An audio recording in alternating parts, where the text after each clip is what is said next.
Class 12 political science first chapter का second episode.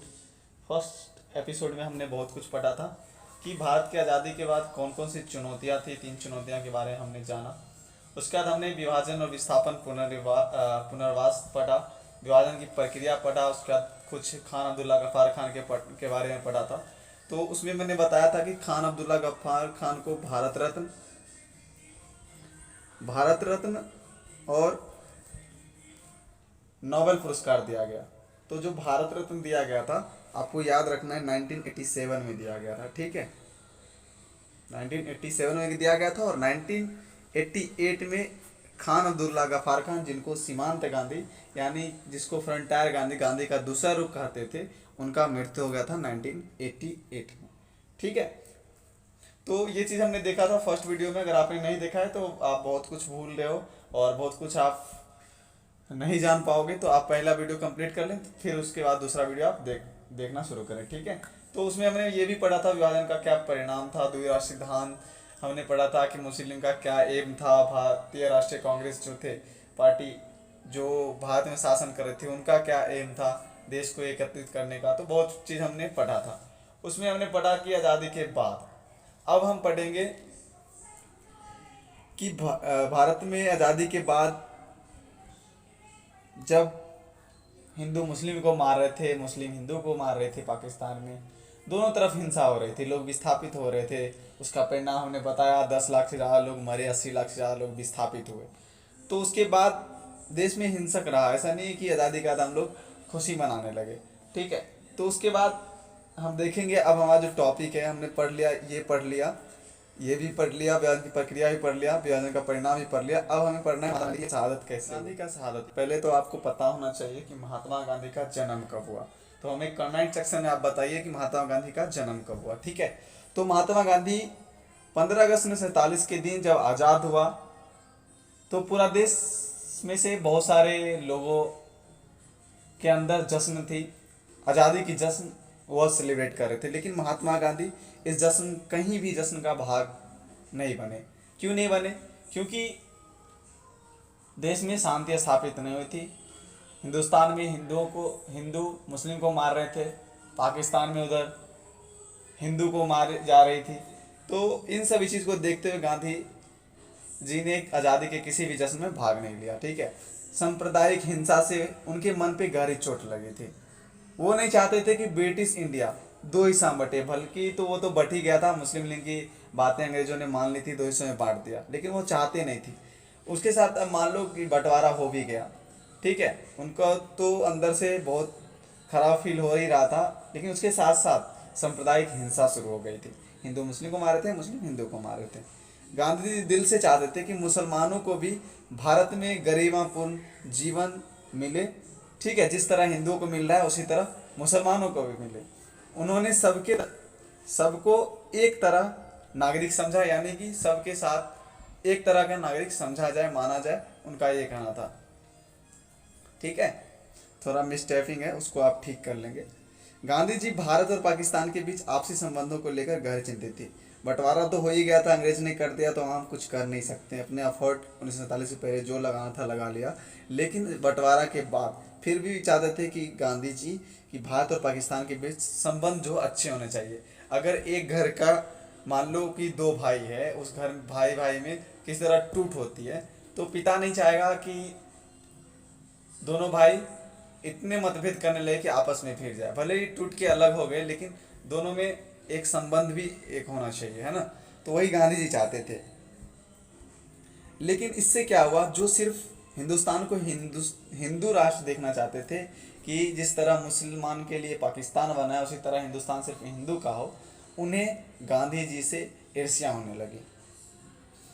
आज़ादी के बाद भारत में हिंदू मुसलमानों के बीच जो हिंसा हो रही थी, गांधी जी ने उस हिंसा के रास्ते को छोड़ देने का जोरदार अपील किया। जो भी हिंदू थे, मुसलमान थे, उनसे अपील किया कि हिंसा ना करें आज़ादी के बाद जो हिंसा हो रही थी। ठीक है, गांधी जी ने अमन कायम करने के लिए कोलकाता की तरह दिल्ली में उपवास पे बैठ गए। अब इन्होंने क्या किया, उपवास पे बैठ गया, धरना पे बैठ गया, खाना खाना बंद कर दिया। जो लोग जो चाहते थे कि हिंदू बदला ले, यानी जिस तरह बदला तो ले ही रहे थे, यानी कि ये चाहते थे कि हिंदुस्तान हिंदू बने, ठीक है, अथवा भारत सिर्फ हिंदुओं का राष्ट्र बने। वह गांधी जी से नाखुश और नापसंद थे, क्योंकि गांधी जी चाहते थे कि मुसलमानों को भी हिंदुस्तान में गरिमापूर्ण रहने का अधिकार दिया जाना चाहिए। क्यों चाहते थे? क्योंकि उनके साथ यार देश को आज़ाद कराने में भले ही देश बंटवारा हो गया, वो तो मुस्लिम लीग की प्रॉब्लम थी, लेकिन सारे मुसलमानों की ये प्रॉब्लम नहीं थी। सारे मुसलमान नहीं चाहते थे कि देश जो बंटवारा हो, लेकिन मुसलमान ने देश को आज़ाद करने में बहुत बड़ा भूमिका निभाई। उसके बाद बहुत सारे मुसलमान ने जो हमारे देश को विश्व स्तर पे सम्मान दिलाया, ठीक है। तो हम इस तरह नहीं कह सकते हैं कि एक दो अब्बाद होते हैं, वो तो थे तो मुसलमान ही, जैसे अब APJ अब्दुल कलाम, ऐसे ही आगे भी मुसलमान निकल सकते हैं। तो हमें भाईचारा बना के रहना चाहिए। तो जो हिंदू चाहते थे कि हिंदू बदला ले, भारत जो है सिर्फ हिंदू राष्ट्र बने, तो वह गांधी जी से नाखुश थे और नापसंद करते थे। तो गांधी जी के हिंदू मुसलमान की एकता का अधिक प्रयासों से अतिवादी हिंदू अत्यधिक नायक थे। जो गांधी जी प्रयास कर रहे थे कि हिंदू मुसलमान में एकता हो, इससे जो सिर्फ हिंदू राष्ट्र चाहने वाला व्यक्ति था वह गांधी जी से सबसे ज़्यादा नाराज था। उन्होंने कई दफ़ा गांधी जी को जान से मारने की धमकी दी अथवा कोशिश भी की। अंततः क्या हुआ कि जब प्रार्थना कर रहे थे तो शाम में वह जब प्रार्थना कर रहे थे उस समय 30 जनवरी 1948 का दिन था। उस समय हिंदू अतिवादी जो हिंदू राष्ट्र सिर्फ चाहता था, नाथूराम गोडसे, वह गांधी जी को गोली मार देता है और वहीं पे उनकी मृत्यु हो जाती है। तो यहाँ से आप समझ सकते हो कि नाथूराम गोडसे जो गांधी जी को मारा, और आज जो नाथूराम गोडसे को पूजता है, जो सपोर्ट करता है, वो क्या चाहता है, अभी भी क्या चाहता है? अगर नाथूराम गोडसे को मानता है तो वह चाहता है कहीं ना कहीं हिंदुस्तान जो है हिंदुओं का हो। लेकिन फ्रीडम फाइटर ने ऐसा नहीं चाहता। फ्रीडम फाइटर ने जो चाहा आप उस तरह चले, हिंदू मुसलमानों में भाईचारा बनाए रखें, ठीक है। पॉइंट नंबर 1.6 कर लीजिए, ठीक है। मिस्टेक से 7 हो गया है और जो 6 हो गया था उसको 7 करना है, ठीक है। चलो, तो 1.5 हमने महात्मा गांधी की शहादत देख लिया। 1.6 पॉइंट जो रजवाड़ों का विलय है उसे हम देखेंगे, ठीक है। 1.7 की जगह 1.6 कर लेना आप। अब देखो, ब्रिटिश इंडिया जो था वह 2 हिस्सों में था। किस तरह था वो देखते हैं। तो ऐसा कहने का मतलब था कि ब्रिटिश इंडिया यानी कि जो ब्रिटिश शासन करते थे इंडिया में, वह 2 हिस्सों से अपना शासन करते थे। किस तरह करते थे आप ये देखिए। एक ऐसा हिस्सा था जो बड़ा था, एक ऐसा हिस्सा था जो छोटा छोटा छोटा बहुत सारे छोटे आकार में थे। तो जो छोटे छोटे आकार के राज्य थे वहाँ पे राजा का शासन होता था। राजा को कौन तैनात करता था? ब्रिटिश। और राजा के द्वारा उन्हें शासन कराता था। इसी को रजवाड़ा बोलते हैं। आप रजवाड़ा का डेफिनेशन क्या लिखोगे? देश के छोटे बड़े आकार के ऐसे राज्य जहाँ राजाओं के द्वारा शासन कराया जाता था उसे रजवाड़ा कहते हैं, ठीक है। और यही राजवाड़ा यानी राजा जो था अंग्रेज का गुलामी करता था, यानी उनके अंदर काम करता था और शासन करता था, ठीक है। और एक ऐसा क्षेत्र जो बहुत बड़ा था, जो अंग्रेज सीधे सीधे वहाँ पे अपना शासन चलाते थे। बड़ा था इट मीन्स जैसे कि मद्रास, चेन्नई, कोलकाता, ये सब चीज़ जहाँ पे वो जो है डायरेक्टली जो वहाँ पे रूल करते थे। क्यों रूल करते थे वहाँ? क्योंकि वहाँ से उनको ज़्यादा बेनिफिट थे। तीनों जो जगह हमने बताया, तीनों समुद्र के किनारे है और वहाँ से एक्सपोर्ट इंपोर्ट और वहाँ पे कारखाने थे, तो वह डायरेक्ट वहाँ पे क्या करते थे? शासन करते थे। तो इस तरह आपने देख लिया कि एक रजवाड़ों के थ्रू करवाते थे यानी राजा का शासन। रजवाड़ा किसे कहते हैं? देश के छोटे बड़े आकार के ऐसे राज्य जहाँ पे राज्यों का शासन होता था, यानी राज्यों के द्वारा शासन किया जाता था, उसे रजवाड़ा कहते थे, ठीक है। और एक ऐसा जगह जहाँ पे ब्रिटिश यानी अंग्रेज खुद शासन करता था। तो 2 तरह से आपने देखा किस तरह से शासन करता था, ठीक है। अब देखो, अब हमारे पास समस्या क्या आई? रजवाड़ों की विलय की समस्या आई, ठीक है। अब देखो,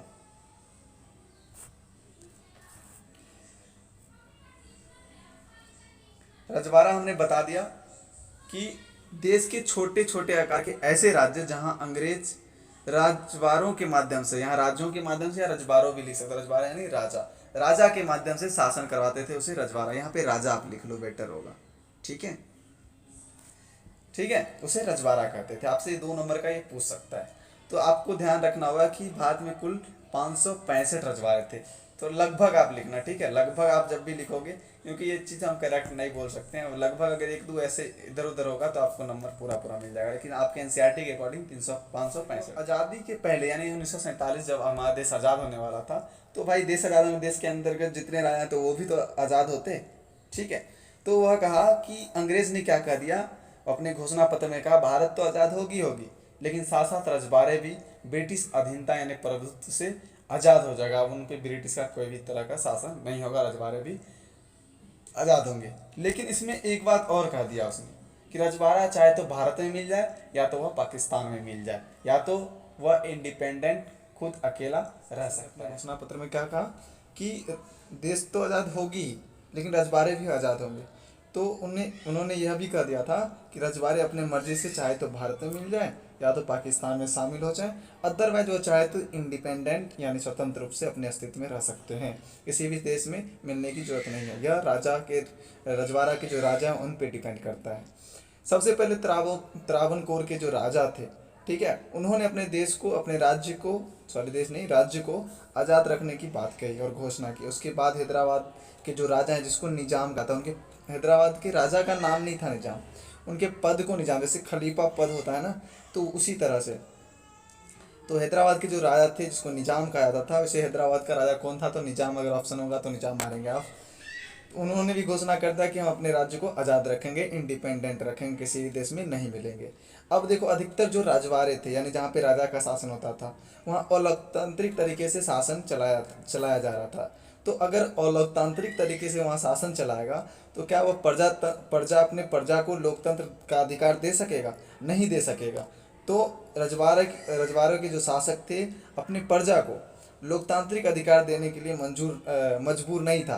क्यों नहीं था? क्योंकि वह इंडिपेंडेंट थे और लोकतांत्रिक तरीके से शासन चला रहा था, ठीक है, लोकतंत्र नहीं था वहाँ पे, तो वह मजबूर नहीं था कि हमें अपने प्रजा को देना ही पड़ेगा, ठीक है। तो वहाँ के जनता का जो समस्या होगी आप समझ सकते हो क्या होगा। अगर अभी मान लो हमारे देश में लोकतंत्र नहीं होता तो क्या होता, ये सोचो आप।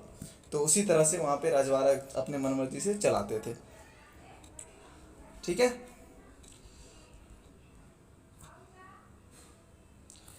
भारतीय स्वतंत्रता संग्राम का क्या लक्ष्य था? एकता, आत्मनिर्णय के साथ साथ लोकतंत्र का रास्ता अपनाना। तो सबसे पहले क्या था? एकता। अब एकता कैसे होगी? तो उसके लिए सरदार वल्लभ भाई पटेल ने सबसे बड़ी भूमिका निभाई। जितने भी रजवाड़े उन्हें छोटी मोटी बातों में फुसलाकर, बहलाकर, छोटी मोटी उनको उपाधियां देकर, छोटी मोटी उन्हें प्रिवी पर्स जिसको कह सकते हो आप, उन्हें थोड़ा कुछ हिस्सा दे दिया कि आप ये रखो लेकिन हमारे देश में मिल जाओ, आपको ये देंगे वो देंगे, जो भी देंगे वो सब चीज़ हम बाद में पढ़ेंगे, ठीक है। तो इसमें सरदार वल्लभ भाई पटेल का बहुत ही महत्वपूर्ण भूमिका रहा जितने भी रजवाड़े हैं वो देश में मिलाने का, ठीक है। तो ये एकता का सबसे बड़ा हम लोग के पास कि किस तरह से सभी रजवाड़ों को एक जगह हम लोग लाएं और देश को एक सूत्र में बांध के रखें। तो उसके लिए सरदार वल्लभ भाई पटेल ने बहुत ही अहम भूमिका निभाई। तो आपको पता होगा सरदार वल्लभ भाई पटेल जो थे स्वतंत्र भारत के प्रथम उप प्रधानमंत्री थे और अपने स्वतंत्र भारत के प्रथम गृह मंत्री भी थे, ठीक है। तो वीडियो यहीं समाप्त करते हैं। जय हिंद, जय भारत। वीडियो कैसा लगा हमें कमेंट सेक्शन में बताएंगे और आपको बताना है कि महात्मा गांधी का जन्म कब हुआ था। और अगर आप हमारा रेगुलर स्टूडेंट बनना चाहते हैं तो आप हमें कमेंट सेक्शन में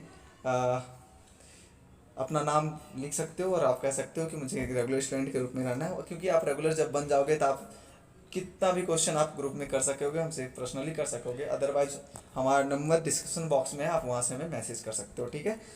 तो वीडियो के साथ करते हैं। जय हिंद, जय भारत।